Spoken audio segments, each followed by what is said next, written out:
On dit que le plaisir est une récompense, mais que se passerait-il s'il n'était qu'un déguisement? Et si le chocolat, le défilement incessant, la convoitise, le rire n'étaient que des ombres habilement travesties, masquant quelque chose de bien plus primitif et de bien plus douloureux? Permettez-moi de vous poser une question. Quand avez-vous ressenti pour la dernière fois une plénitude sans avoir besoin de quelque chose de plus? Pas seulement satisfait, pas seulement diverti, mais profondément, totalement libéré du désir. Car voici la vérité, nous vivons à une époque de plaisir, mais nous mourrons de faim. Carl Jung a un jour averti que les choses que nous poursuivons pour notre confort sont souvent celles qui nous empêchent de guérir. Et aujourd'hui, vous verrez le plaisir sous un jour nouveau. Commençons. Imaginez ceci, vous vous réveillez, vous consultez votre téléphone, sans même savoir pourquoi. Il n'y a ni urgence ni joie, mais l'habitude est plus forte que la faim. Une vidéo vous fait sourire pendant 3 secondes, vous riez et l'oubliez aussitôt. Puis une autre, et encore une autre. Quelque part dans ce défilement infini, la journée s'évanouit, mais l'angoisse demeure. Vous posez le téléphone, peut-être manger quelque chose de sucré, de salé, ou les deux. Puis la culpabilité s'installe. Vous n'aviez même pas faim, vous aviez juste besoin de quelque chose. Et ce quelque chose n'était ni de la nourriture ni de la dopamine, c'était le silence, une échappatoire, une pause dans la tempête que vous n'avez jamais su nommer. Laissez-moi vous montrer comment Jung voyait cela. Il disait que chaque personne porte une ombre, un moi caché que nous enfouissons sous les distractions, et que le plaisir est la pelle avec laquelle nous creusons. Quand vous mangez sans avoir faim, quand vous faites défiler sans curiosité, quand vous désirez sans aimer, vous ne choisissez pas la joie, vous choisissez l'anesthésie. Voici la vérité douloureuse, la plupart des plaisirs ne sont pas vraiment des plaisirs, ils sont un soulagement face à la conscience de soi. Mais le prix est élevé, car chaque dose de plaisir factice creuse une faim plus profonde pour le vrai. Et quand nous ne l'obtenons pas, nous nous sentons brisés. Nous ne le sommes pas, nous sommes juste inconscients d'avoir été conditionnés à confondre l'évasion avec le plaisir, inconscients que le plaisir que nous cherchons est souvent un symptôme, pas une solution. Allons plus loin. Vous avez 6 ans, vous pleurez, personne ne vous écoute. Alors vous apprenez que se sentir mal ne mène à rien.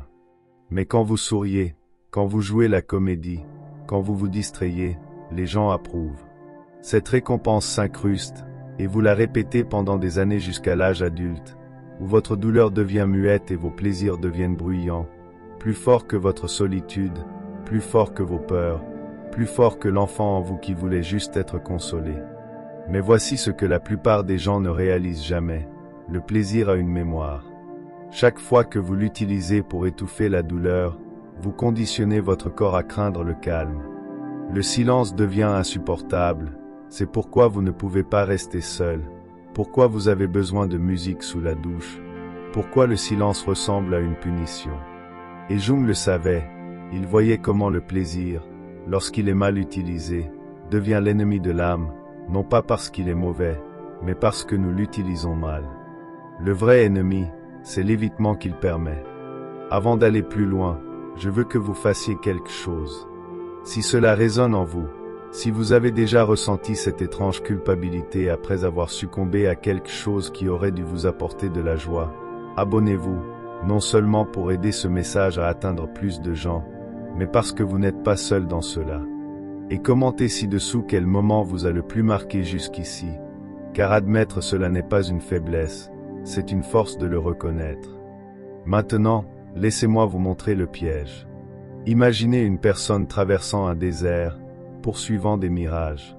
Chaque fois qu'elle court vers l'un d'eux, il disparaît, mais elle ne s'arrête pas, convaincue que le suivant sera réel. C'est ce qu'est le plaisir quand il n'a pas de but. Et voici l'ironie, le vrai plaisir, celui qui nourrit l'âme, est souvent silencieux. Il ne réclame rien, ne distrait pas, ne n'endort pas, il vous élargit. Il se trouve dans une conversation profonde, dans l'achèvement de quelque chose que vous redoutiez, dans le réveil où vous réalisez que vous n'avez plus besoin de ce qui vous contrôlait autrefois. Mais nous ne le désirons pas, car ce n'est pas facile, et pourtant, c'est le seul qui vaille la peine d'être poursuivi. Carl Jung a écrit un jour, Les gens feront n'importe quoi, aussi absurde que ce soit, pour éviter de regarder leur propre âme. Et le plaisir est l'absurdité la plus belle que nous ayons inventée. Continuons. Reprenons. Vous êtes enfant à nouveau, vous tombez, vous vous écorchez le genou, ça pique, vous pleurez, et quelqu'un dit « Tiens, prends un biscuit, ne pleure pas. » Ou « Arrête de pleurer, regarde, il y a un dessin animé. » Ce moment vous marque, pas consciemment, mais neurologiquement. Votre cerveau apprend que la douleur équivaut à une punition, que ressentir est une faiblesse, et que la solution est le plaisir. Vous grandissez, et sans le savoir, vous devenez expert en distraction. Le plaisir devient votre traducteur, il parle quand vous avez trop peur de dire « je ne vais pas bien ».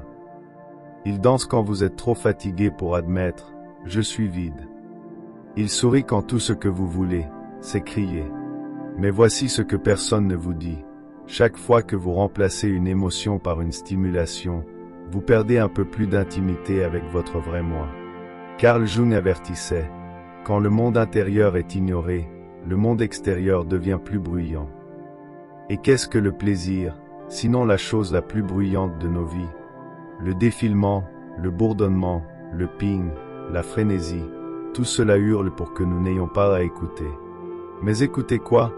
Cette douleur sous-jacente, ce besoin de sens, ce désir d'appartenir, cette blessure d'être invisible. Vous voyez, le plaisir n'est pas mauvais, il est sacré lorsqu'il est choisi avec intention, mais il devient un poison quand il remplace la présence. Laissez-moi vous poser une question. Avez-vous déjà ressenti de la culpabilité après un plaisir? Après avoir regardé un épisode de plus, après avoir envoyé un message à quelqu'un que vous n'auriez pas dû, après avoir acheté quelque chose dont vous n'aviez pas besoin, après avoir mangé sans faim. Cette culpabilité ne vient pas d'un acte mauvais, elle vient d'une partie de vous qui sait que vous n'avez pas été réellement nourri, vous avez juste évité la faim. C'est là que la plupart des gens mal comprennent Carl Jung. Ils pensent que travailler sur son ombre, c'est devenir plus sombre ou plus audacieux, mais c'est superficiel. Travailler sur son ombre, c'est regarder les moments où vous vous trahissez pour trouver du réconfort et dire « Je te vois, et je choisis la vérité plutôt que l'évasion. » Laissez-moi vous raconter une histoire. Il y avait une personne qui ne pouvait s'empêcher de courir après des relations. Elle disait être un romantique incurable, mais chaque relation finissait de la même manière, intensité, obsession, effondrement, recommencement. Quand on lui demandait pourquoi elle ne pouvait pas s'arrêter, elle répondait « J'aime juste l'amour ». Mais ce n'était pas vrai. Ce qu'elle aimait, c'était la distraction, car seule, le silence devenait trop fort. Elle n'avait jamais appris à rester avec ses blessures, alors le plaisir devenait un pansement jusqu'à ce qu'il ne tienne plus. Cette histoire n'est pas rare, c'est l'histoire cachée de millions de personnes qui confondent le désir avec l'amour, le défilement avec la joie, l'engourdissement avec la guérison. Le danger n'est pas que ces plaisirs existent, mais que nous ne nous demandions jamais pourquoi nous en avons besoin. Voici le mythe qu'il faut détruire. Le plaisir n'est pas une guérison, pas une paix, pas une puissance, c'est un outil. Et un outil, s'il est mal utilisé, devient dangereux. Retournons la situation. Pensez à la dernière fois où vous avez retardé une gratification. Vous avez résisté à ce message, à cette envie, à ce clic, et plus tard, vous vous êtes senti fier, en paix. Pourquoi? Parce que la discipline n'est pas seulement un contrôle, c'est une confiance en soi. Et la confiance est le vrai frisson. Car quand vous avez confiance en vous, le plaisir ne vous contrôle plus, vous le choisissez intentionnellement, pleinement, librement. C'est alors qu'il redevient beau, pas une drogue, pas une chaîne, mais une célébration. Imaginez ceci, vous entrez dans une pièce, pas de bruit, pas de téléphone, juste vous. Et au lieu de paniquer, vous vous sentez chez vous, pas parce que vous avez tout, mais parce que vous êtes tout.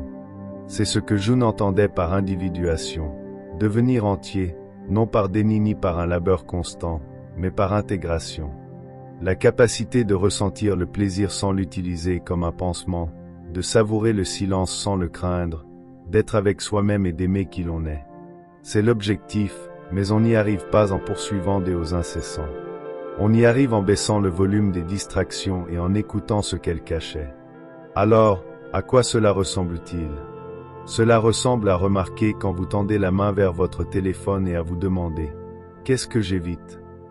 Cela ressemble à vous autoriser à ressentir cette solitude sans la combler avec du sucre, du sexe ou du défilement. Cela ressemble à choisir le plaisir lent, celui qui demande un effort, qui exige une présence, qui vient avec une récompense différée. Car voici la vérité cachée, le vrai plaisir n'est pas instantané, il se mérite. Le meilleur rire est avec quelqu'un en qui vous avez confiance, le meilleur repas est après une journée d'efforts significatifs, la meilleure connexion est après une conversation où vous avez été vu, pas juste effleuré. Laissez-moi vous offrir un moment de pause. Si ce message a ébranlé quelque chose en vous, tant mieux. C'est ce que ressemble un réveil. Ce n'est pas grandiose, c'est silencieux. Ce n'est pas dramatique, c'est décisif. Et la décision est simple. Continuerai-je à engourdir cette douleur avec des plaisirs rapides, ou me rencontrerai-je pleinement, courageusement, sans anesthésie? Carl Jung croyait que nos névroses ne sont pas causées par des traumatismes, mais par notre refus de confronter ce qu'ils ont laissé derrière eux. Et le plaisir, lorsqu'il est utilisé inconsciemment, garantit que nous ne les affronterons jamais. Mais maintenant que vous le voyez, que ferez-vous? Allons plus loin. Nous y sommes. Vous avez entendu les avertissements, ressenti les frissons de la reconnaissance, vu le masque du plaisir commencer à glisser. Voici la partie que personne ne veut affronter, la vérité qui ne pique pas seulement, elle brise.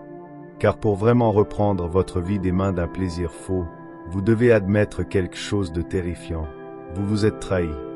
Pas une fois, mais doucement, quotidiennement, avec le temps.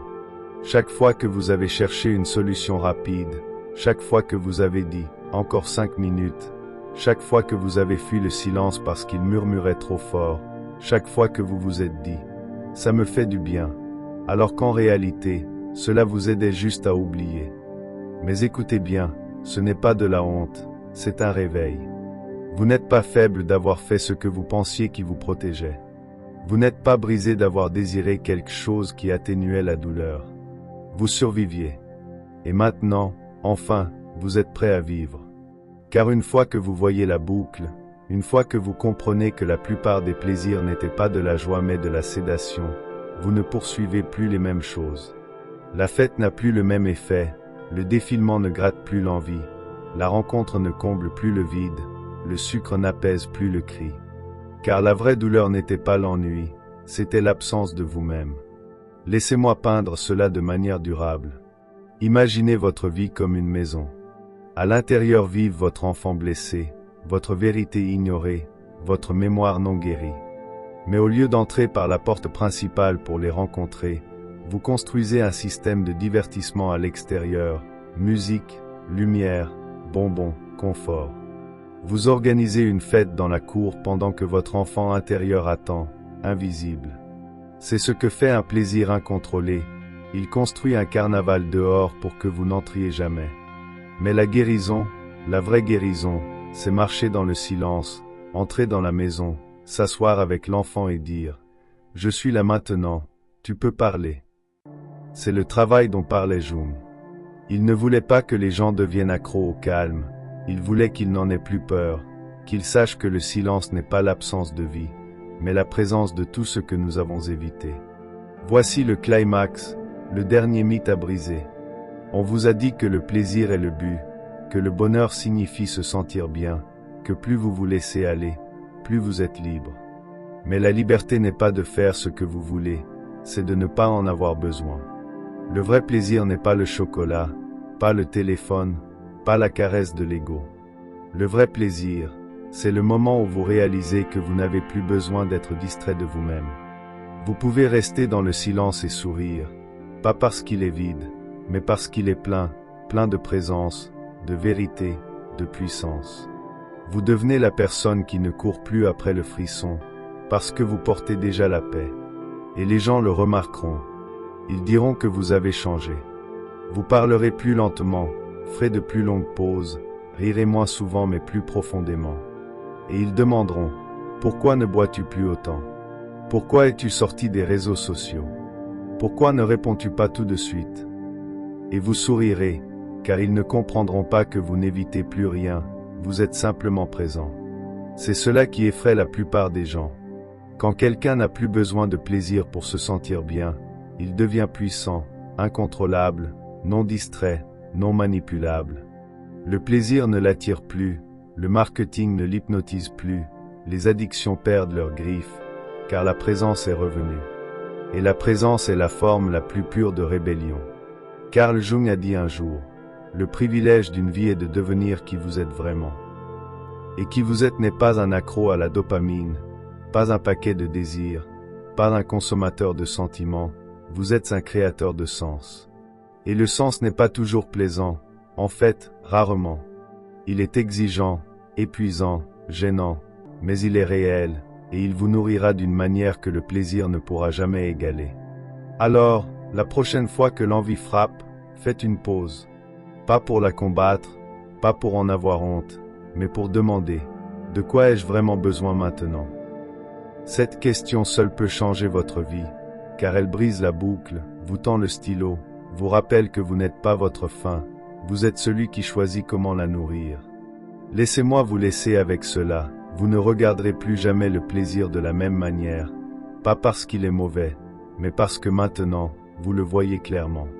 Vous rirez encore, vous aimerez encore, vous savourez encore la douceur de la vie, mais vous le ferez avec conscience. Et cette conscience vous protégera de troquer votre paix contre un confort temporaire. Elle rendra votre joie sacrée, vos relations plus pures, vos habitudes plus solides et votre silence d'or. Car le plaisir que vous n'avez pas besoin de poursuivre est le seul qui vaille la peine d'être vécu.